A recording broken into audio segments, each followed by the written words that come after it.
I'm here with our remote cameras at the Massachusetts Correctional Institution in Framingham. This is a facility that is minimum security, and it holds between 220 and 250 women at a time. And this morning we'd like for you to meet 4 of those women. MINNE GAULDEN. MINNE is 37 years old. She is sentenced to life for second-degree murder. Good morning to you, MINNE. It's nice to have you with us. And RHONDA AMORIN, who's 22 years old, is sentenced to 7 to 10 years for manslaughter. Good morning, RHONDA. And Gwendolyn Stokes, who's 33 years old, is sentenced to 6 years for unlawful possession of a Class A contraband substance with intent to distribute. I think that means heroin possession, am I right? Yes. Gwendolyn, is that right? And GENITA Martin, who is 29 years old, is sentenced to 6 months for larceny. Good morning to all of you. I thank you for being willing to share what life is like here with us. What's a typical day like? Who wants to go first? What? I didn't understand. A typical day. What is a typical day here at MCI? Because, I mean, based on the fact that most people don't understand what it's like to live behind bars. Well, my day starts out with me going to work. I usually start work at 8 o'clock. And I usually work from 8 o'clock to 11:30. And on Monday through Wednesdays, I usually go to school. The day starts out kind of gloomy because I am behind bars. But as the day goes on, I adjust. What kind of work do you do? Right now I work outside. What I have is an outside clearance. So I work outside the walls in the superintendent's house. That's what they call it. It's not really his house. Okay, Manny, how about you? What's I a work day in a like? co-op store. I get up usually about 7. And I try to arrive at the store about 9. And from 9 to 11:30 I'm in the store, which is the only store here. And I wait on inmates plus staff. And then from 11:30, and I go to lunch. And I'm back at the store at 1 to 3. Sometimes 4 o'clock because we have the orders put up for the inmates who are not on the compound, not cleared yet. Your rooms are small, aren't they? They're probably about 8 by 12, if that big.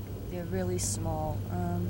You have a bed, a bureau, a desk, and a toilet area in your room. That is not really even enclosed. The toilet area is not. There's a petition, but it's not enclosed, no. How many of you share a room?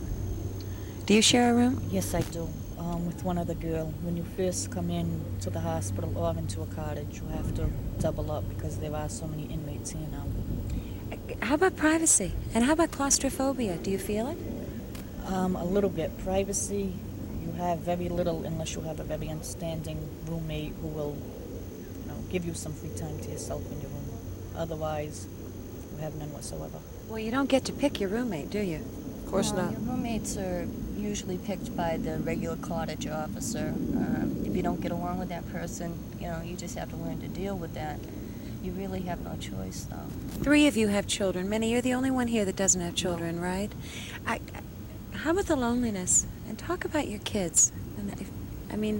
Go ahead, Rhonda. That's all you really feel in here is loneliness. My son, I haven't seen him for 2 years since I've been incarcerated. I'm still going through legal procedures, trying to get visitation rights, and they have an AIM program here. They come in, they volunteer their services, they bring up your children for visits. Right now, they're helping me out as far as legal matters as to getting visitation rights. I can say that that's one group within the facility that really helps out. They really understand what it's like to be incarcerated, the loneliness you do feel, the head trips that you go through during, your days, your nights, and everything. They understand this. It's really hard knowing that you have family outside and that more or less they're doing the time with you.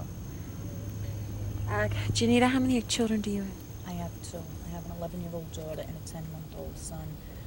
They're with my sister right now, and they come up once a week to see me, and right now it's very difficult. Me and my daughter have a very close relationship. She understands, she doesn't like it, but she accepts it.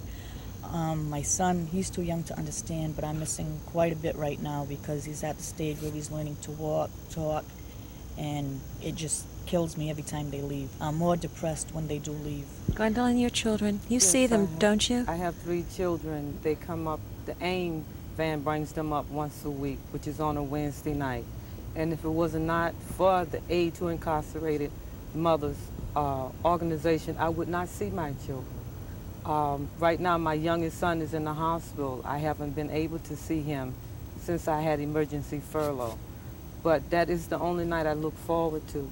That is one of the hardest times I have to deal with being here, is when my two children leave me on a Wednesday night. Does it take a while to get over your children being here and then leaving? Yes, it does. It takes me a while because I'm very close to my children.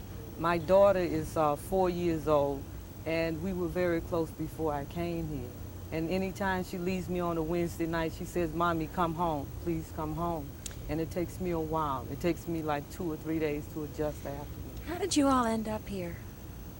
For one reason, we were caught, as you might say.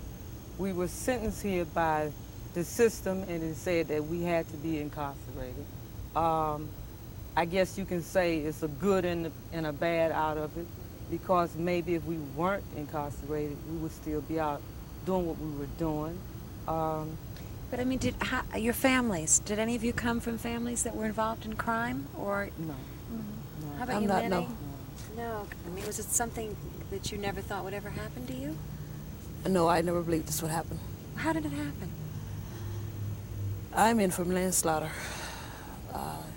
There's still a lot of deep feelings there that I still can't discuss.